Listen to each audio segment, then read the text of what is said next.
آج کے حکمرانوں کو بتا بتا کے تھک جاتے ہیں، سنا سنا کے تھک جاتے ہیں، اللہ رسول کی باتوں کو پیغام دیتے لیکن نہیں آتی عقل کے اندر بات۔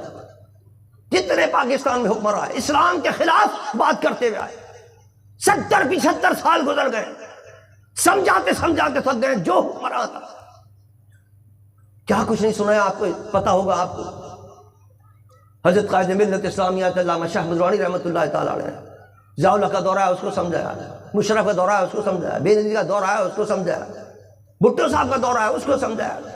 اس سے تو کام لے لیا قائد اہل سنت نے، اس کی تو بات سمجھ میں آ گئی، اور اس کے ذریعے پاکستان کے اندر قادیانیوں کو غیر مسلم اقلیت قرار دلوا دیا۔ اتنا بڑا کارنامہ انجام دے دیا۔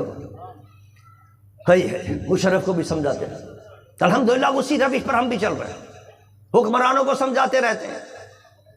عمران خان صاحب تھے، جب اقتدار کے اندر گئے ان کے پاس، ان کو جا کر میں نے کہا آپ ریاست مدینہ کا نام لیتے ہیں، یہ کام آپ نے ریاست مدینہ کے خلاف کیا۔ بہت سارے گنوائے میں نے کو کہا۔ پھر اس کے بعد جب وہ اتر گئے پھر میں گیا تو میں نے کہا دیکھیے میں نے آپ کو کہا تھا یہ کام نہ کریں، اللہ کی پکڑ سے نہیں بچیں گے آپ نے یہ نہیں مانی میری بات، اور یہ سب آپ نے اسلام کے خلاف باتیں کی ہیں سب۔ آج بھی یہ جو حکمراں بیٹھے ہوئے جن کو مسلط کیا گیا ہے قوم کے اوپر، ان کو بھی سمجھا رہے ہیں کہ سود کا جاری رکھنا یہ اللہ سے اور اللہ کے رسول سے دشمنی ہے۔ قرآن میں اللہ فرماتا ہے جو سود کو جاری رکھے وہ مجھ سے دشمنی کر رہا ہے۔ سمجھایا ان کو ختم کرو سود کو، اور تم نے تو اپیل کر دی۔ شریعت کورٹ کہتی ہے پاکستان سے سود ختم کرو، اور تم نے جناب اپیل کر دی نہیں صاحب ہم سود ختم نہیں کر سکتے۔ ان کو سمجھایا کہ بھائی واپس لے لو، اپیل واپس لے لو، اللہ کے غضب سے ڈرو، اللہ کی پکڑ میں آ جاؤ گے تم، 3 دن کی تمہاری حکومت ہے، کیوں اپنے اوپر یہ مصیبت لے کے جا رہے ہو، واپس لو، یہ کیا نام ہے اپیل۔ 2 دن کے بعد، کچھ دنوں کے بعد، آپ نے کل پرسوں وزیر خزانہ صاحب کی پریس کانفرنس سنی ہوگی، وہ بڑے دھوم دھڑکے کے ساتھ آئے گا ہم نے قوم کا مطالبہ پورا کر دیا ہے اور واپس لے لی اپیل ہم واپس لے رہے ہیں، اور سپریم کورٹ سے ہم کہہ رہے ہیں کہ وہ ہماری جو درخواست ہے وہ واپس کر دیں۔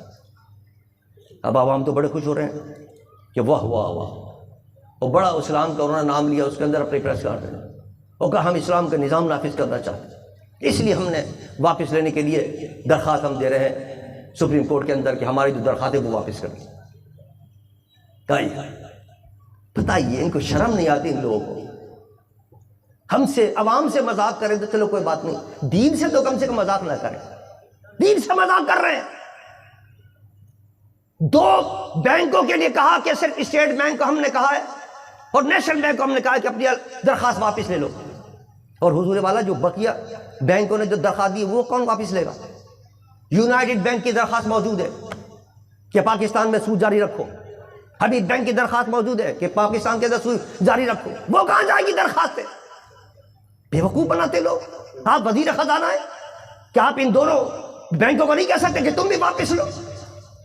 صرف عوام کو صرف ایک سیاسی طور پر یہ نعرہ استعمال کر رہے ہیں کیونکہ ان کی حیثیت ختم ہو رہی ہے، سیاست ان کی ختم ہوتی جا رہی ہے، لوگ گالیاں دے رہے ہیں ان کو، انہوں نے کہا چلو یہ پتہ استعمال کرو اور یہ بتاؤ ہم نے اتنا بڑا کارنامہ انجام دیا، سود ختم کرنے کے لیے درخواست دے دی، دھوکہ دے رہے ہیں قوم کو۔ وزیر خزانہ ہے آپ اپنے دوسرے بینکوں کو بھی کہتے کہ تم بھی واپس لو۔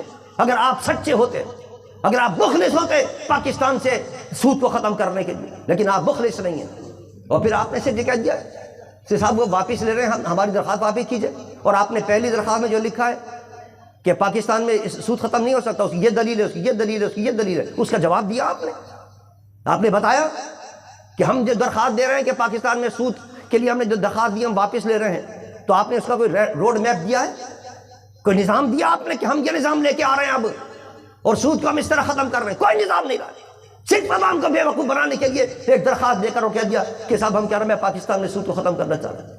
خدا کے واسطے عوام سے مذاق کرتے کرتے دین سے تو مذاق نہ کریں، اسلام سے تو مذاق نہ کریں۔ خدا کی قسم کھا کے کہتا ہوں اگر پاکستان کے اندر صحیح معنوں میں یہ اسلام کے اوپر چلیں، اسلام کے احکامات چلیں، نہ ان کو جناب یورپ سے، نہ IMF سے، نہ ورلڈ بینک سے، نہ سعودی حکومت سے کسی کے پاس مانگنے کی ضرورت نہیں پڑے گی، اللہ تعالیٰ غیب سے ان کی مدد فرمائے گا، آپ کی معیشت مضبوط ہو جائے گی۔ اس لیے کہ قرآن اور حدیث میں اللہ نے فرمایا مجھ سے جنگ کر رہے ہو سود کا لین دین کر کے، اب اللہ سے کون جنگ کر سکتا ہے؟ ہم 1000 کوشش کر لیں ورلڈ بینک سے نجات نہیں ملے گی، یہ گرے لسٹ سے آپ کا نام نہیں نکلے گا جب تک آپ اللہ سے جنگ کر رہے ہیں۔ آپ چاہتے ہیں گرے لسٹ سے نام نکل جائے، ان ظالموں کے شکنجے سے نجات مل جائے، سود ختم کرنے کا اعلان کیجئے، دیکھیے اللہ کی رحمتیں آسمان سے کیسی برستی ہیں، تو پاکستان کی معیشت کہاں سے کہاں پہنچتی ہے۔ نظام موجود ہے، کہتے ہیں صاحب ہم واپس لے رہے ہیں، واپس لیا، آپ نے بتایا نظام کیسے نافذ کریں گے آپ نے کوئی روڈ میپ دیا اس کا؟ کوئی روڈ میپ نہیں۔ اللہ ہمارے حکمرانوں کو ہدایت عطا فرمائے کہ پاکستان کے اندر وہ صحیح معنوں میں اسلام کا نظام لائے۔ میرے غوث نے اپنے دور کے اندر ان خلیفاؤں کو، وقت کے حکمرانوں کو ہدایت کی، اور وہ ان کے طرز پر چلتے تھے، ان کے طریقے پر چلتے تھے، ان کے حکم پر چلتے تھے، اور اپنے ملک کے اندر اسلام کا نظام نافذ کرتے تھے۔ سکون کا دور تھا، امن کا دور تھا، آسمان سے اللہ کی رحمتیں برستی تھی۔ کاش ہمارے حکمراں بھی علماء کے کہنے پر کچھ کان دھر لیں، اللہ کے حکم کا پیغام ہم ان کو سناتے ہیں، قرآن و سنت کے پیغام ان کو سناتے ہیں، کاش اس کو سن کر وہ اس پر عمل کر لیں۔ پاکستان کا بھلا بھی ہوگا، ان کا اپنا بھلا ہوگا، ان کا اپنا بھلا ہوگا، دنیا اور آخرت دونوں سنور جائے گی ان کی، ورنہ دنیا آخرت دونوں خراب ہوگی اگر اسلام کے خلاف کام کریں گے۔ تو اللہ تعالیٰ ہمارے حکمرانوں کو ہدایت دائے، اور حضور غوث پاک رضی اللہ تعالیٰ عنہ کے صدقہ کے اندر پاکستان کے اندر نظام مصطفیٰ کا بول بالا کرے۔ اور یہ جو ہمارے ساتھی ہیں